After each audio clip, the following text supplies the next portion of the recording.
चल रही हलचल से दूर वो उस रहस्यमय तिलिस्म में भटक रहा था, जहां कदम कदम पर खतरा उसका इंतजार कर रहा था।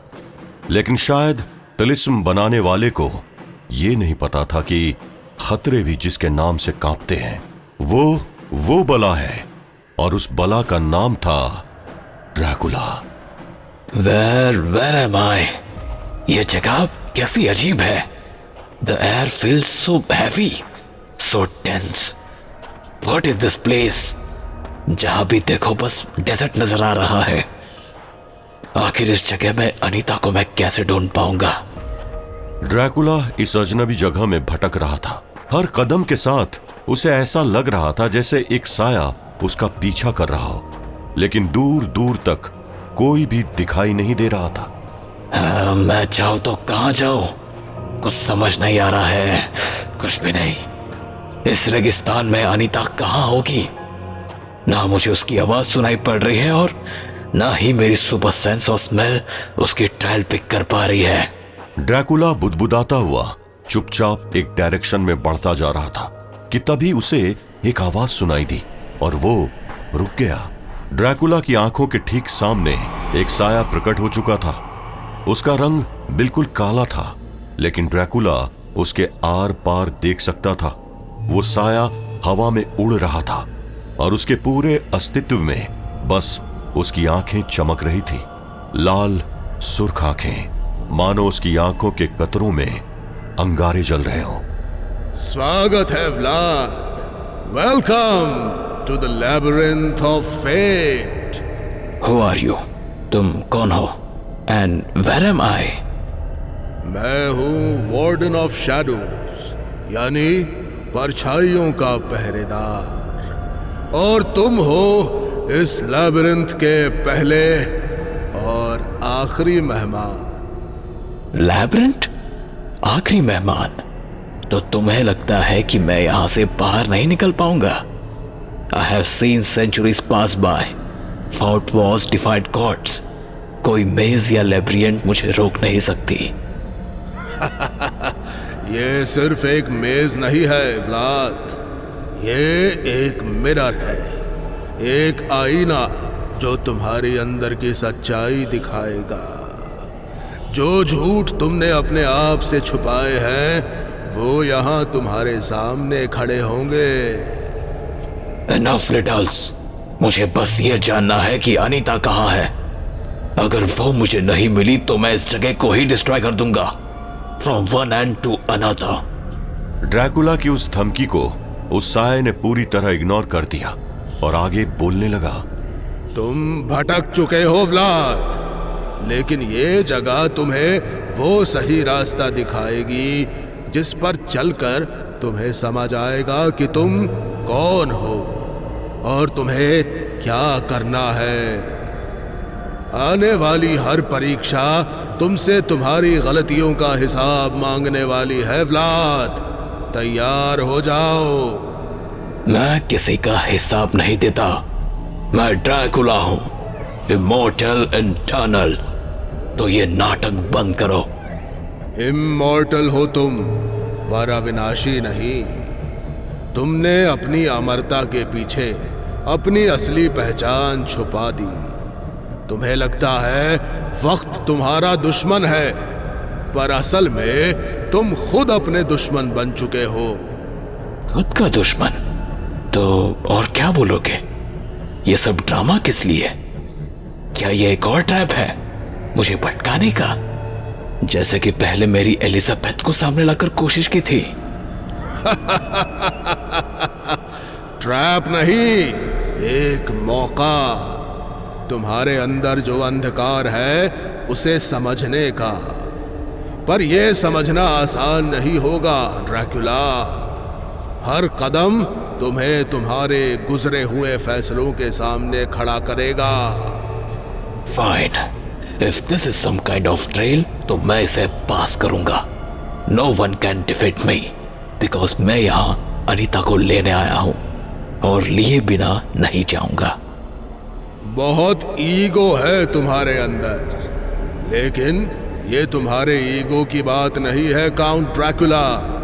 ये तुम्हारे अस्तित्व की बात है। तुम्हारा जन्म क्यों हुआ, तुम इतने क्रूर कैसे बने, आगे आने वाली हर कहानी तुम्हारे लिए एक संदेशा लेकर आएगी। अगर तुम समझ गए तो तुम अपना सही मकसद पालोगे। अगले ही पल उस साये ने अपने दोनों हाथ उठाकर गोल घुमाने शुरू कर दिए।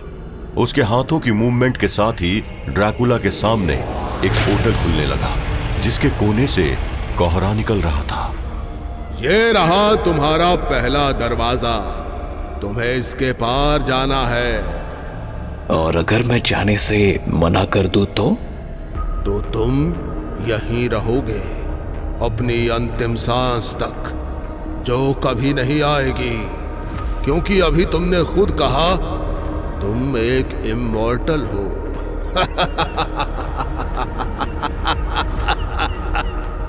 ड्रैकुला ने कुछ देर वार्डन नाम के उस साये को देखा और फिर उस पोर्टल की ओर बढ़ गया। Bring it on. देखता हूं आगे क्या है, देखता हूं कि मेरा सामना किस मुसीबत से होता है। और ड्रैकुला का अगला कदम उसे उस पोर्टल के पार ले गया। उसके पोर्टल पार करते ही पोर्टल एक तेज चमक और आवाज के साथ बंद हो गया और पीछे रह गया बस एक अंतहीन रेगिस्तान। ड्रैकुला इस बात से अनजान था कि वो तिलिस्म के पहले चक्र को पार करके दूसरे चक्र में आ चुका था। ये बात सिर्फ उस तिलिस्म को बनाने वाला जानता था और वो ड्रैकुला की हर हरकत पर नजर रखे हुए था। वो यानी अघोरनाथ। सब कुछ वैसे ही हो रहा है जैसे कि मैंने प्लान किया था। इस तिलिस्म का चप्पा चप्पा व्लाद की परीक्षा लेगा, और अगर वो सफल हुआ तो फिर मेरे प्लान की अगली स्टेज अपने आप चालू हो जाएगी। काश कि मुझे पहले से पता होता कि व्लाद कौन है, तो शायद मुझे इतने साल वेट ना करना पड़ता। पर कोई बात नहीं, देर से ही सही, जिस हथियार की मुझे तलाश थी वो मुझे लगभग मिल ही गया है।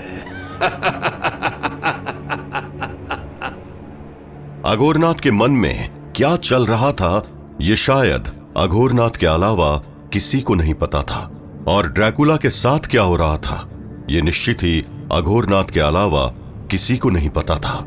इस सब से दूर वो साधु हमेशा की तरह राम नाम के जाप में मग्न था। जय श्री राम, जय श्री राम, जय जय श्री राम। ध्यान में डूबे उस साधु ने अचानक आंखें खोल दी, क्योंकि उन्हें किसी के आने का एहसास हो गया था। लेकिन उन्होंने पीछे मुड़ के नहीं देखा और आने वाले का स्वागत करने लगे। स्वागत है ऋषिराज, मेरा प्रणाम स्वीकार करें। नारायण नारायण, अंजनी पुत्र को मेरा प्रणाम। कहिए ऋषिराज, कैसे आना हुआ? मैं उससे मिलकर आ रहा हूं। क्या सच में? क्या वार्तालाप हुई आपकी उससे? उसकी सोच में कोई बदलाव आया है क्या? तनिक भर भी नहीं, बल्कि ये कहना सही होगा कि उसकी सोच पहले से और अधिक जहरीली हो चुकी है। उसके जीवन का सिर्फ एक ही उद्देश्य शेष है, आप जानते ही होंगे। द्वापर युग से कलयुग तक वो उस नफरत का बोझ लेकर घूमता रहा है। इतने वर्षों में उसकी नफरत उसके अस्तित्व का एक भाग बन गई है। या फिर ये कहना सही होगा कि उसकी नफरत ही उसका अस्तित्व बन चुकी है। वैसे और क्या जानकारी मिली आपको? कुछ खास नहीं, बस इतना ही समझ आया कि वो कोई बड़ा खेल खेलने की कोशिश कर रहा है, कोई गहरी साजिश जो मानव और देवताओं को एक दूसरे का शत्रु बना देगी। एक ऐसे युद्ध की नींव डालना चाहता है वो, जिसका अंत ब्रह्मांड की व्यवस्था को हिलाकर रख देगा। ऋषिराज की वो बात सुनते ही साधु महाराज चौंक गए। ऋषिराज की बात सुनकर वो साधु गहरी सोच में डूब गए, और फिर जब उन्होंने बोलना शुरू किया तो उनकी आवाज में पहली बार चिंता महसूस हो रही थी। कैसा विकट समय आ गया है। एक तरफ नर्क के भीतर लूसीफर अपनी साजिशों में लगा है, तो दूसरी तरफ वो मानव को देवताओं के विरुद्ध ले जाने की कोशिश में लगा है। शेष मानव तो मानव के रक्त का प्यासा तो सदियों से रहा है, लेकिन इस समय भारत भूमि पर हम मानव के हाथों मानव के शोषण एक बड़े स्तर पर देख रहे हैं। कलयुग का प्रभाव तेजी से बढ़ रहा है। अगर ये सब चलता रहा तो कलयुग हमेशा के लिए अस्तित्व में रह जाएगा, हमेशा हमेशा के लिए। साधु महाराज की आवाज में मौजूद चिंता को ऋषिराज ने भी महसूस कर लिया था। आज जीवन में पहली बार आपकी वाणी में चिंता का आभास हो रहा है। क्या इसे भी कलयुग का प्रभाव ही माना जाए? वैसे आपका चिंतित होना बनता है, क्योंकि हम सब जिसके ऊपर अपनी उम्मीदें लगाकर चल रहे थे, उसके साथ क्या हो रहा है ये पता ही नहीं चल रहा है। क्या आपके पास कोई सूचना है ड्रैकुला के बारे में? आप तो अष्ट सिद्धि धारक हैं, क्या आपको कुछ? नहीं ऋषिराज, मैं ड्रैकुला को नहीं देख पा रहा हूं। सत्य तो ये है कि वो क्या कर रहा है इसको जानने का मैंने प्रयत्न ही नहीं किया। आपके आने से पूर्व मैं ध्यान लगाकर अपनी सिद्धियों की मदद से उसके तिलिस्म के भीतर देखने की कोशिश कर रहा था, लेकिन उसने इन हजारों सालों में स्वयं को बहुत शक्तिशाली बना लिया है।